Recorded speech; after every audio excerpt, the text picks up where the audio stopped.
ज्यानं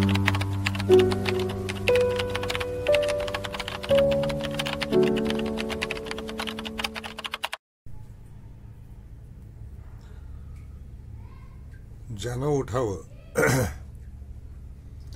त्यानं हव्यात अशा थापा माराव्यात ही भारतीय इतिहासाची गोची आहे.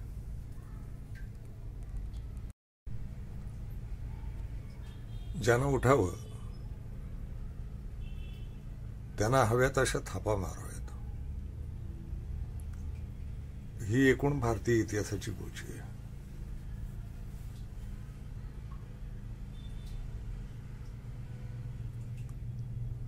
एकेकाळी अभिव्यक्तीची माध्यमं नव्हती, खूप कमी लोकांकडे होती.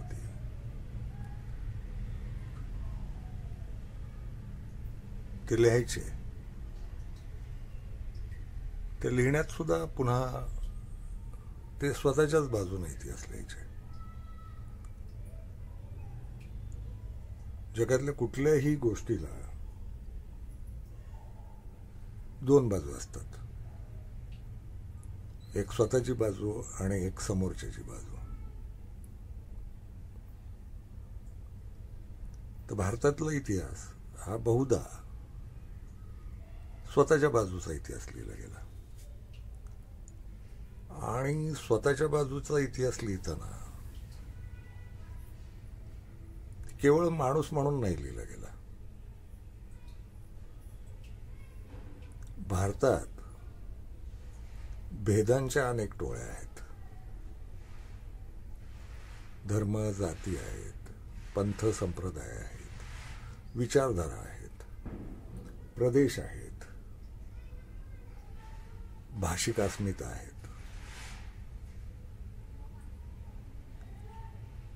या सगळ्या भेदांच्या चौकटींमध्ये भारताचा इतिहास पुन्हा पुन्हा लिहिला गेला.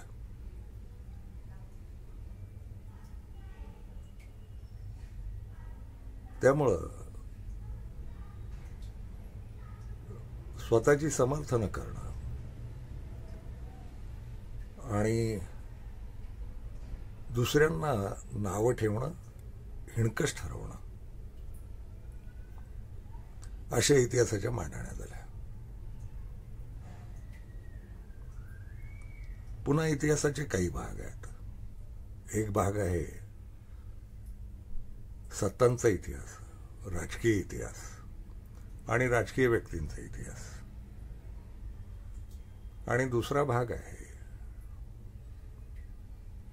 समाजाचा इतिहास, समाजाच्या गटांचा इतिहास, समाजाच्या कामांचा इतिहास, भागांचा इतिहास, सामाजिक इतिहास. राजकीय इतिहास आणि सामाजिक इतिहास अशा दोन गोष्टी आहेत. त्यात सामाजिक इतिहास इतिहास म्हणून आपल्याकडे लिहिला गेलेला नाही, फारसा लिहिला गेलेला नाही. आल्या काही मांडण्या, पण फार अपुऱ्या होत्या. आपला भर मुख्यतः राहिला तो सत्तांचा आणि राजकीय इतिहास, आणि त्यातही राजकीय व्यक्तींचा इतिहास.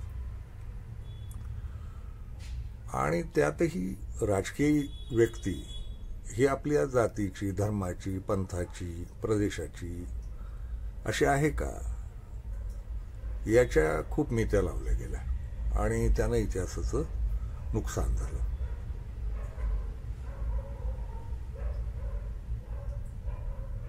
त्यात मग उघडपणे भेद डोकावले. ती माणसं, त्या व्यक्ती, राजकीय व्यक्ती या आपल्या बाजूच्या असतील तर त्या कशा सर्व गुण संपन्न आणि परिपूर्ण आहेत असं लिहिलं गेलं. दुसऱ्या बाजूला तात्विक वाक्य असं सांगितलं गेलं की कुठलीही व्यक्ती पृथ्वीवरची परिपूर्ण नसते, सर्व गुण संपन्न नसते. समाजाच्या दृष्टीनं प्रत्येक व्यक्तीमध्ये काही गुण असतात, काही अवगुण असतात, काही दोष असतात. तर ते दोष सुद्धा एकतर लपवले गेले किंवा दोष हे कसे गुणवान आहेत असं लिहिलं गेलं. त्यामुळं इतिहासातलं त्या व्यक्तीकडे पाहण्याचं एकूण ताटस्थ्य संपला, खरेपणा संपला, त्यात मालमसाला घुसला, अवांछित वर्णनं घुसली आणि इतिहासाचं मोठं नुकसान झालं. कपोलकल्पित कथा, अगदी चमत्कारिक आणि दैववादी वाटणाऱ्या कथाही या इतिहास पुरुषांना किंवा इतिहास स्त्रियांना शिकवल्या गेल्या आणि त्यानं नुकसान केलं इतिहासाचं. ही प्रवृत्ती भेद वाढवायला उपयोगी पडली. इतिहास हे समाजातले भेद वाढवण्याचं माध्यम झालं. भारतात तरी ते अतिशय स्पष्टपणे दिसतं. मग धार्मिक भेद आहेत, हिंदू, मुसलमान, मग हिंदूंमधल्या जातींचे इतिहास, ब्राह्मण, महाराष्ट्राच्या पुरतं बोलायचं तर ब्राह्मण आहेत, मराठे आहेत, महार आहेत, उत्तर प्रदेशातल्या जाती आहेत, दक्षिण भारतातल्या जाती आहेत. यांनी इतिहास पुरुष आपल्या जातींचे आणि धर्मांचे करायचा प्रयत्न केला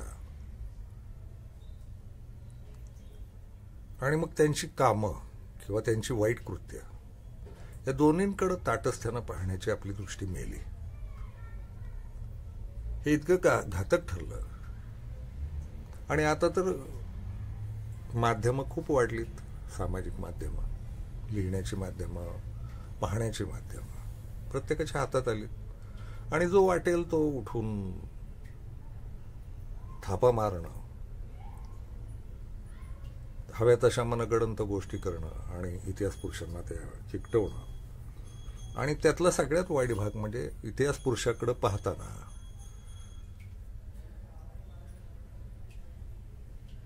तो आपल्या जातीचा आणि धर्माचा आहे, तर ते जातीचा आणि धर्माचा इतिहास करून टाकणं.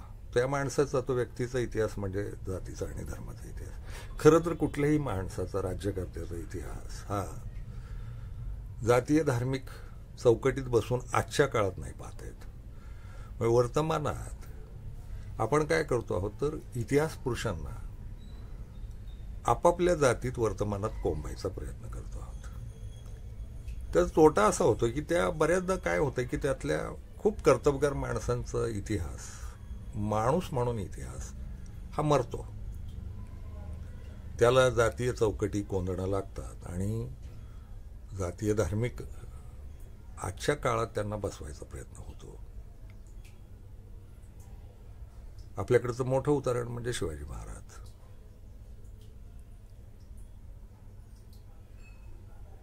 शिवाजी महाराज किंवा त्या काळातली जी इतिहासातली पात्र आहेत ती त्या त्या जातीचं प्रतिनिधित्व करणारी होती का? राज्यकर्ते हे राज्य करायला आलेले होते आणि इथं जाती धर्मांचे ढिगारे होते. कुठल्याही प्रदेशात होते, देशाच्या कोपऱ्यात, प्रत्येक कोपऱ्यात होते. पण झालं असं की आता आपण त्यांना कुठंतरी एका जातीचे नेते, एका धर्माचे नेते म्हणून पाहायला लागलो आणि त्यात त्यांची जी मूळ कर्तबगारी आहे, त्यांचे जे मूळ विचार आहेत ते त्या जातीचे झाले, त्या धर्माचे झाले. खरं तर यांच्या मागं त्यांच्या जातींचं आणि धर्मांचं पाठबळ असं काही नव्हतं. इतिहास जर अभ्यासून पाहिला, उचकटून पाहिला तर लक्षात येतं की हे जाती धर्मांचे नेते म्हणून राबलेले नाहीत, राज्यकर्ते म्हणून राबलेले आहेत. तर ती एक गोची झाली आहे. पुन्हा अभ्यास न करता बोलायचं, ती एक सोय झाली इथं. कुणीतरी तथाकथित इतिहास तज्ज्ञ उठतात आणि ते पुन्हा स्वतःच्या जातीय चष्म्यातनं, धार्मिक चष्म्यातनं मागच्या सगळ्या इतिहासाकडे पाहतात आणि इतिहास म्हणताना पुन्हा 400-500 वर्षाचाच इतिहास, त्याच्या मागं काय घडलं याचा अभ्यास भारतात फारसा केला जात नाही. तो उपलब्ध आहे, अगदी 400-500 वर्षातला इतिहासही उपलब्ध आहे. पण आपण ते उचकायचा त्रास, तो त्रास नाही घेत. कोणीतरी एक अफवा पसरवायची आणि आपण ती अफवा पसरवण्याचे खांदेकरी व्हायचं, एवढा प्रवास इतिहासाचा चालू आहे. त्यानं नुकसान होतंय, काय काय नुकसान होते प्रत्येकाला जाणवत असतं आणि फार त्रासदायक आहे ते. जाती धर्मांच्या द्वेषाला जाणं, मग मारामाऱ्या करणं आणि ह्या जातीनं हे घडवलं, या धर्मानं हे घडवलं, इथपर्यंत ती वाक्य जातात. आणखी एक मुद्दा आहे, मी सामाजिक इतिहासाचा उल्लेख केला होता. राज्यकर्त्यांचा इतिहास म्हणजेच इतिहास का? बरं, गेले 2000 वर्षातल्या भारतीय राज्यकर्त्यांचा, 2500 वर्षातल्या भारतीय राज्यकर्त्यांचा किंवा 4500 वर्ष धरू, भारतीय राज्यकर्त्यांचा इतिहास उपलब्ध नाही. उपलब्ध आहे पण त्याचा अभ्यास होत नाही. एवढी राजघराणी झाली या सगळ्या भारतीय उपखंडावर.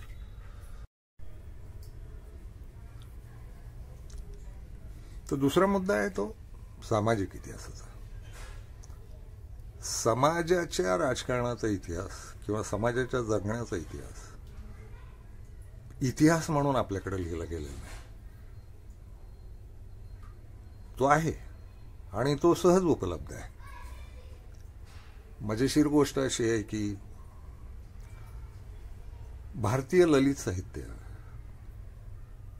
कथा कादंबऱ्या किंवा कविता संग्रह हे सामाजिक इतिहास मांडतात. पण आपण पुन्हा त्यांना धार्मिक कर्मकांडांमध्ये गुंतवून, वैचारिक कर्मकांडांमध्ये गुंतवून त्याचं पुन्हा वाटोळं करतो. उदाहरणार्थ माहीम भट किंवा चक्रधरांचे विचार सांगणारा लीळा चरित्र हा ग्रंथ आहे. तो सामाजिक इतिहास सांगतो. तो गद्यात लिहिलेला आहे.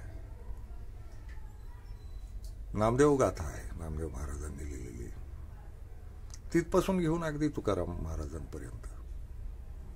आपण याला ज्याला संत वाङ्मय म्हणतो आणि ज्याची फार पूजा बिजा करतो, कर्मकांड करतो, हा एका अर्थानं सामाजिक इतिहास आहे. त्यावेळच्या त्यांच्या मानसिकतानुसार, संस्कारानुसार किंवा त्यांच्या आकलनानुसार त्यांनी तो इतिहास लिहिलेला आहे. त्यात जातींचे थेट उल्लेख आहेत, धर्मांचे थेट उल्लेख आहेत, शिव्या आहेत थेट. पण त्या सगळ्याला छेद देत त्याची तपासणी केली आणि मांडणी केली तर लक्षात येतं हा सामाजिक इतिहास आहे. सामाजिक इतिहास म्हणून हे ग्रंथ वाचले जात नाहीत. आणि असा दस्तऐवज भारताच्या प्रत्येक भाषेत उपलब्ध आहे. म्हणजे गेल्या 2000 वर्षापासूनचं लिहिणं वेगवेगळ्या भाषांमधलं उपलब्ध आहे. तमिळनाडूपासून काश्मीरपर्यंत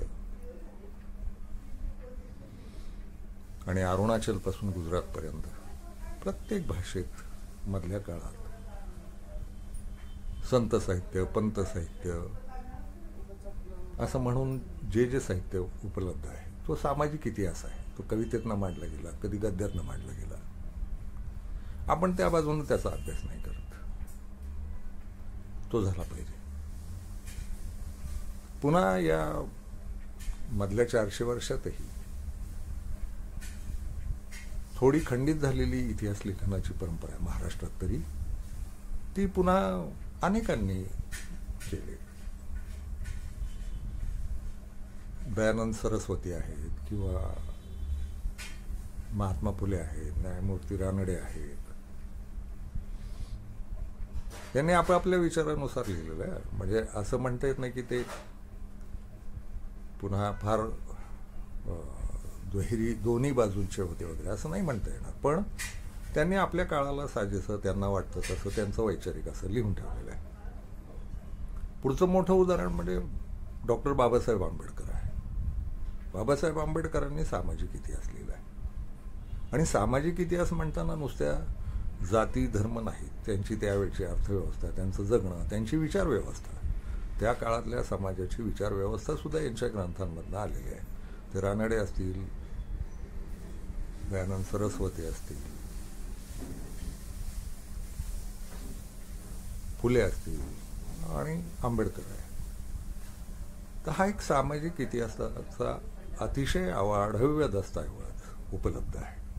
आणि तो पुन्हा तुम्हाला तेच सांगायचं परत मला की ते जातीय आणि धार्मिक किंवा प्रादेशिक भाषिक अशा कुठल्या तरी कोंडवाड्यात त्या गोष्टींकडे पाहण्यापेक्षा त्या वेळच्या समाजाची स्थिती मांडणारं, त्या समाजावर त्यांची स्वतःची भाष्य करणारा तो इतिहासाचा भाग आहे. ते अभ्यासलं पाहिजे आणि शांतपणे अभ्यासलं पाहिजे. अमुक आपल्या जातीचा आणि तमुक आपल्या जातीचा किंवा धर्माचा नाही अशा अतिशय पीएम दर्जाच्या नजरेनं पाहण्यापेक्षा या इतिहासाकडं आपल्या समाजाचा इतिहास म्हणून पाहिलं पाहिजे. नंतरच्या काळात कथा कादंबऱ्या पण आहेत. उदाहरणार्थ आपल्यामध्ये ते पुन्हा साहित्याला भेद आले. मी स्वतः कुठल्या साहित्याला भेद म्हणून पाहू नये असं मला वाटतं. त्याला तर जाती आणि धार्मिक डायमेन्शन्स मी त्या लावू नयेत असं मला वाटतं. पण तरीही एक आहे की व्याख्येसाठी म्हणून ते फार आवश्यक पण आहे. उदाहरणार्थ मग दलित साहित्य आहे, ब्राह्मणी साहित्य आहे, जैन साहित्य आहे, मुस्लिम साहित्य आहे, ख्रिश्चन साहित्य आहे. हे सगळं सामाजिक इतिहासाचीच मांडणी करतात. मग ते कथा कादंबऱ्या असतील, कविता असतील, नाटकं असतील, चित्रपट मात्र इतिहास मांडत नाहीत हे ठाम बात आहे. तो नीट नाही मांडत. या साहित्यामध्ये भेदरचना उपस्थित होते, दिसते, दृष्टीला दिसते. पण त्यांचे हेतू हे जातभेद वाढवणं किंवा धंदा करणं भेदांचा असं नाही दिसत. तुकारामांच्या गाथेबद्दल आपण असा आक्षेप नाही घेऊ शकत यांना भेद खेळायचे होते म्हणून. कारण शेवटी त्यांना आपल्याला कळतंच त्यांचं सगळं एकूण सगळं वाचून झाल्यावर कळतं की यांना माणूस म्हणून जगायचं होतं आणि माणूस म्हणूनच मांडणी करायची होती. कथा कादंबऱ्यांमध्ये पण तसंच आहे. दलित साहित्यानं कधी आग्रह केलेला नाही भेद वाढवा म्हणून. उलट भेद होते आहेत आणि ते मिटवले गेले पाहिजेत हीच ही शेवटची धारणा राहिली या सगळ्या साहित्याची. तर इतिहासाची पुस्तकं चुकीची लिहिली गेली असतील तरी खरा इतिहास कुठं ना कुठं कागदांवर उपलब्ध आहे हा एक भाग झाला. पण दुसरा सामाजिक इतिहास म्हणून अभ्यास करायचा असेल तर सगळ्या विचारधारांच्या, सगळ्या कल्पनांच्या किंवा सगळ्या प्रदेशांच्या कथा कादंबऱ्या आणि कविता नाटकं पाहिली पाहिजेत असं मला वाटतं. चित्रपटी बनू शकतात पूर्ण तटस्थ, पूर्ण खरे, पण पुन्हा धंद्यावर डोळा असतो. मग ते मसाला नाही भरला आणि ते रोमॅन्टिक नाही दाखवलं किंवा ते जहाल नाही दाखवलं, मग त्यात युद्धाच्या कथा नाही, हिंसा नाही दाखवली, क्रौर्य नाही दाखवलं, खलनायकत्व नाही दाखवलं, नायकत्व नाही दाखवलं, तर हे चित्रपट चालणार नाहीत अशी त्या चित्रपटसृष्टीची गरज आहे. पण त्याच्यासाठी ते मग वाटोळही करतात सामाजिक आणि हे आहे. कथा कादंबऱ्या होऊन गेलेल्या आहेत आणि त्या तसं काही वाटोळं करत नाहीत. त्यामुळं वाचायचा असेल इतिहास, सामाजिक इतिहास, तर आपल्याकडे लिहिला गेलेला आहे तो आणि जगभर लिहिला जातो आणि तो कथा कादंबऱ्यांमध्येच लिहिला जातो. ते थोडं कपोलकल्पित असलं आणि त्याला थोडी कल्पनेची झालर वगैरे असली ना तरी काही ना काही त्यात मुद्दे असतातच, इतिहासाचे मुद्दे असतात आणि मांडण्या केलेल्या असतात. सगळ्या पंथांचे, संप्रदायांचे, विचारधारांचे हे ग्रंथ यासाठी वाचायला हरकत नाही की समाज कुठल्या काळात कुठल्या स्थितीत होता आणि काय विचार करत होता, काय जगत होता हे समजून घ्यायचं असेल तर फार उत्तम माध्यम आहे कथा कादंबऱ्या वाचणं.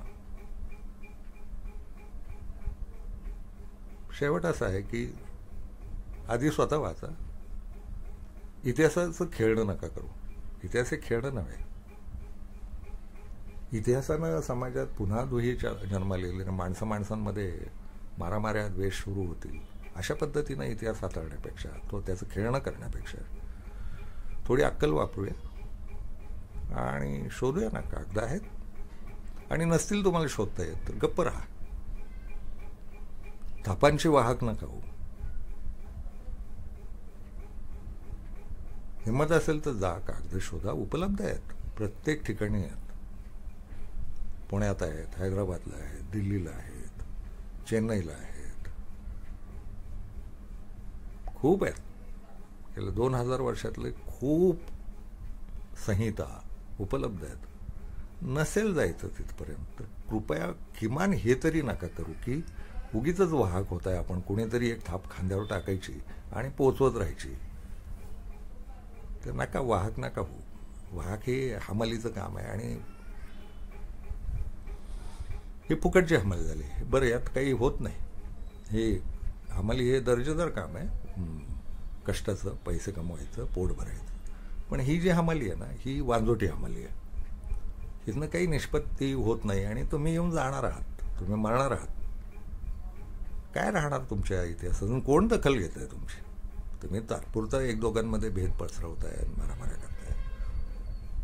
त्याचा काही फार उपयोग नाही. थोडी हिंमत दाखवा, कागद शोधा, फार मजेशीर आहे. त्याच्यावर बोलत राहू. भेटू. नमस्कार.